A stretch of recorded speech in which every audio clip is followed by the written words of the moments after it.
Katong taga-Balisilan, ingna ang imuhang mga kaigsunan dito nga dili gyud mo sipyag pagtambong. Ug ingna sila nga maganda og payong. Ito kag dili magulan dito. Maganda og payong. Mga duha na ka Sabado ang miaging mga kaigsunan, nagkatong nag-meeting ang church board dire, nag-isgot-isgot asa ni sila mapuyon. Ako ningon nito nga dito na lang sa balay. Dili tungod kay ganahan ako sila makuyog. Dito sila sa balay tungod kay akong misis nga nagtrabaho na sa WAO karon gaabang man sa balay. Akong plano, pag-abot ninyo sa balay, madto mo ko dito para kamoy mo gamit sa balay nga kamo ra gyud. Nya pag-abot pa lang ni Pastor Soliano, gihatod na silang Pastor Tito atong Domingo. Nakita na ko kang Pastor Soliano nga physically weak na gid siya. Kay as you all know, series of revival and reformation seminar na iyang gihimo diri sa nagkalain-laing lungsod sa Bukidnon. Muna nakana ko nga wala na luya na gid ni. Okay balota, bisan si Jesus nanginahanglan retreat. Nanginahanglan siya retreat. Muna nakaingon ko pastor, ang imong tingog murag dili na gid ang mutugot nga magpadayon ka og magpadayon kag seminar kay kinahanglan na gid ka mo pahulay pero kabalo mo makaigsulat kagabi kuman sa to ang simba dira akong ganyan si Pastor physically kinahanglan ko mo pahulay pero dili ka dapat mo pahulay. Daghan pa kayo mga kaigsuonan nato nga kinahanglan makadungog sa mensahe nga gisalig sa Ginoo sa kang Pastor Soliano. Daghan pa gyud kayo.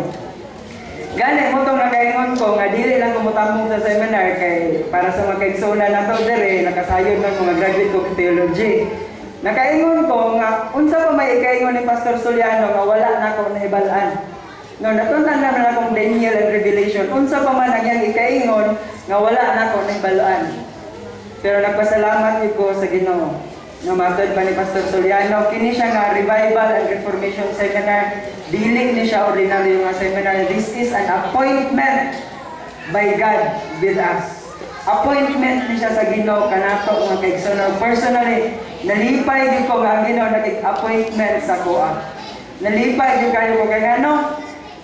Every evening aga-attend ko dire. No, ako mahibalan raman nga kanang ang history sa kalibutan, ang ulo sa katong dream ni Nebuchadnezzar mo ni girepresentahan. Ana, pero sa mga lecture ni Pastor Soliano, nakita gid na ako kung unsa ang fulfillment sa prophecy nga atong makita sa Biblia o sa spirit of prophecy. Ato yung makitaan. O nakaanak ko sa kong kaugalingon kung dili pa yung kong seryoso sa kong pag-alagad karon marag dili na gyud na akong ma-blame ang Ginoo kung di ko makapuyog sa langit.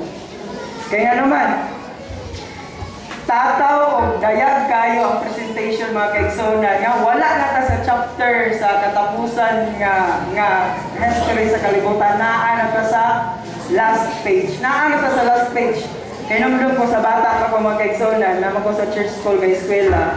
Gabasa ko kaning Mark of the Beast bitaw. Kunya isa ka Biyernes hapon kay sa tong church school wala may klase sa Biyernes hapon. Akong gi-invite akong classmate ingko nga Big, ako tagbalay kay Big man yung ngalan. Ang among gihimo, naghimo may kinjan pa na. No, kaya ako una-una, pag i-persecute ng mga stay, at least makadipinsa ko sa kong kagalingon. No, naghimo ko kinjan pa na. No, may gani, nakatambong ko sa seminar for the whole week. Akong na-realize nga, baluktot kayo sa akong pagsabot sa persecution nga mabot sa kong tagsa-tagsa ka mga kinabuhi.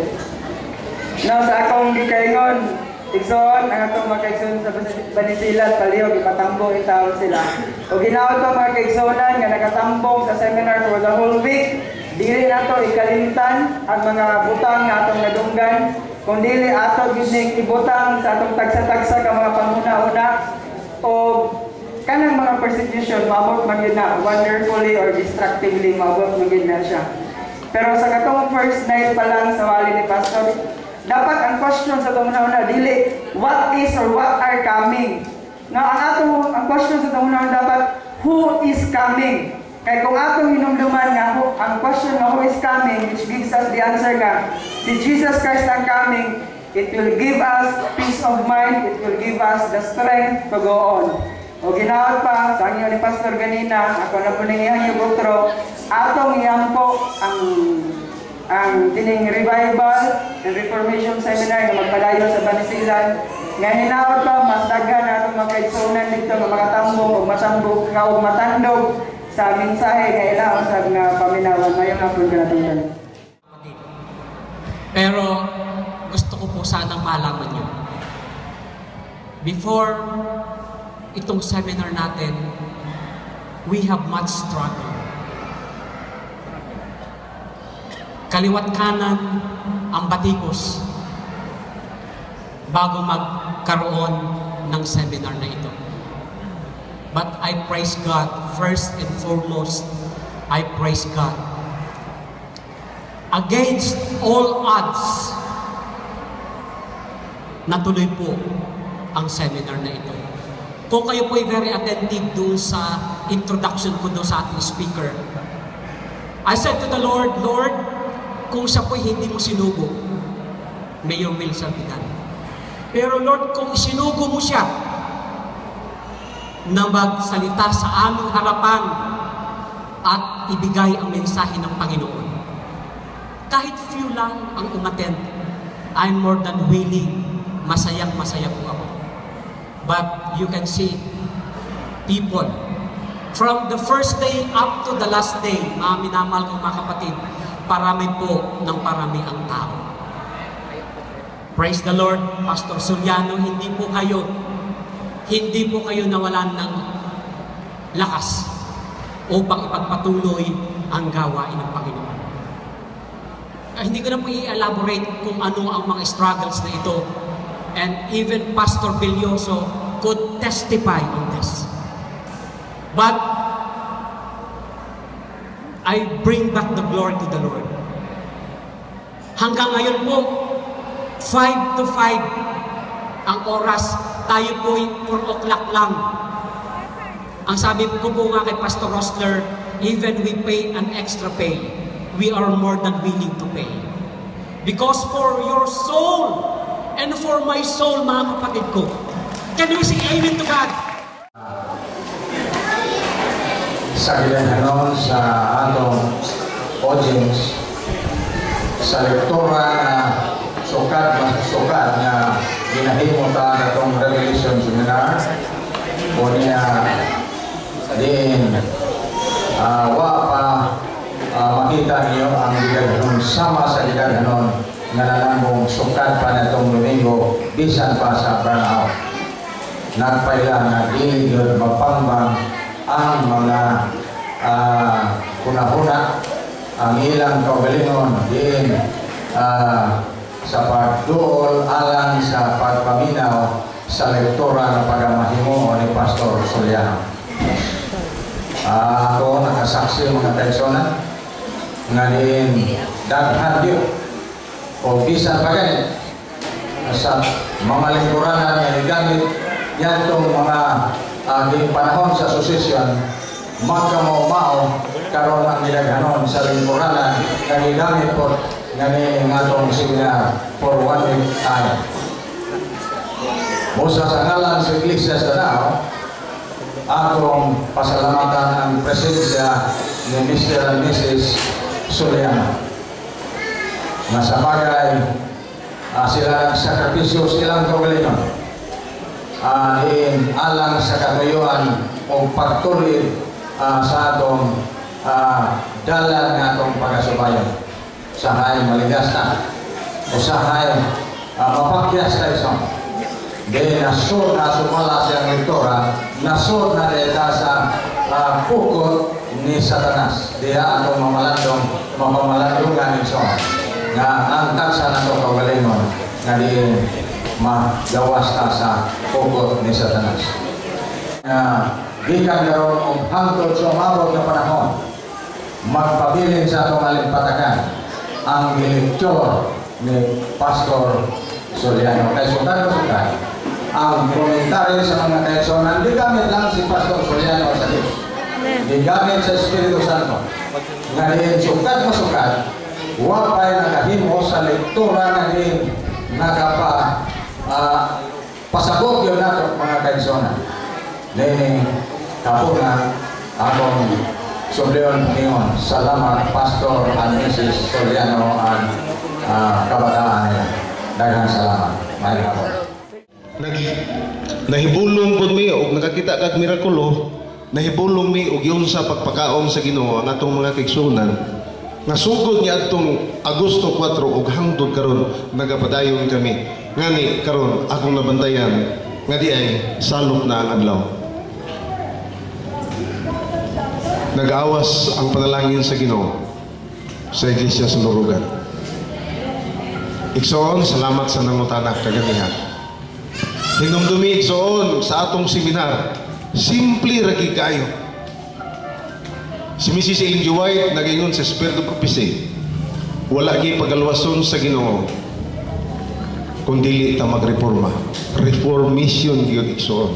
Revival and reformation. Dili paigo ang atong pag-Adventista igsoon. Way laing dalahon sa langit sumala sa ato seminar. Ang ato ra gyud nga kinaiya. Ang ato nga kinaiya nga atong ipakita sa Ginoo nag-ingon dito nga dili gyud masambugan, dili madiluted. Simple ra gyud. Sister Kausing, ang imong ipangutana, hinaot nga imong nasabtan. Tigid masambugan.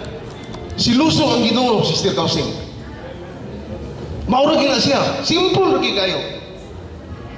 You can only serve one master. Ano na yun? Gusto ka magluwas, iksoon? Tuuro kita. Wala ta ibutang dire nga sa diha nga gamiton ta sige tag pangutana. We are here to obey. Maura yun, wa nilain.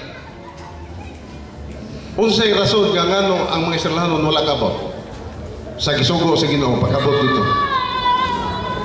Sige lang yun kamot mo. Nga wala unta to ilabot. Ang ilan untas pagsunod na gyud sa sugo sa Ginoo. And we are here, brethren. Nini nga kabonon kung inyong lataon sama sa ako karon nga gihawiran igsoon. Doon na tayo gipanampaan atubangan niining mga katawhan karon membro sa Iglesia sa Lurugan. Ato giampo ganiha nga Ginoo timani ang among nga panaad. Nga dili mahimong adlaw kini kung dili mi makabasa sa balaan nga kasulatan o sa espiritu, sa spirit o prophecy. Sunod, nagampo mi Ginoo nga samtang magabuhat mi karon mo atubang na pud mi sa kalibutan. Sa akong pag-ako wala ko'y mahimo. Kung wala ang balaang Espiritu Santo nga mahimo na kong taming sa akong pagbuhat. Sa diha nga magabaton ta nini igsoon, dili na ta manalaw sa paglakaw, sa pagminsahi sa ato nga nabayan. Igsoon nahibalo ba ka nga ang Dios mo balik. Mao man atong ipanumpaan.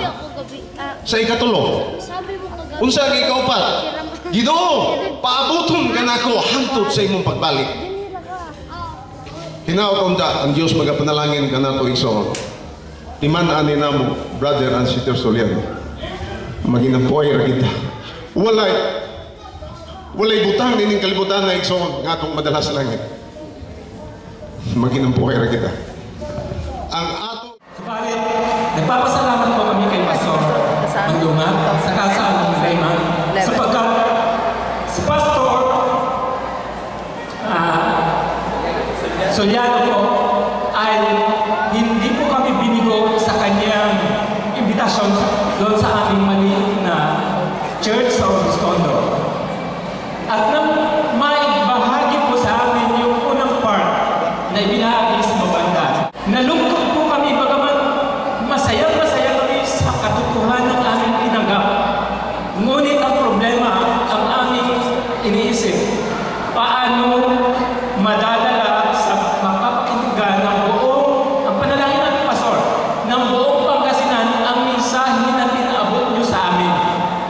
Sa kabila ng ang kaaway ay gumagawa kapag ito ay laman.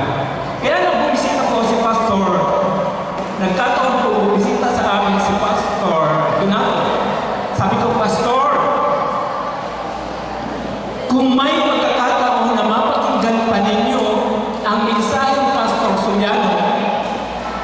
bigyan mo ng pagkakataon. Pakinggan mo. Pakinggan mo lang. At nagmabalitaan po namin na itong seminar na aming napakinggan ay gano'n na sa Mapagdan, gano'n na lang po ang aming kagalakan sapagkat ito na yung panahon para marami kami na magtutulong-tulong na maibahagi ang mensahe nito. At salamat po sa Panginoon sapagkat naisa katuparan ko yung aming dalangin na hindi lang kami ang nakapakinig kundi tayong lahat na tayo ay magsasama-sama na ibahagi ang katotohanan nito na malapit nang dumating ang panahon. Maraming salamat po, Pastor. Maraming salamat po sa inyo. Kay sukad sa akong agentista kini nga seminar murag wa ina ko mabalagi. Sa diyan karon murag puno gyud ko, DJ murag puno gyud ko sa mga panalangin.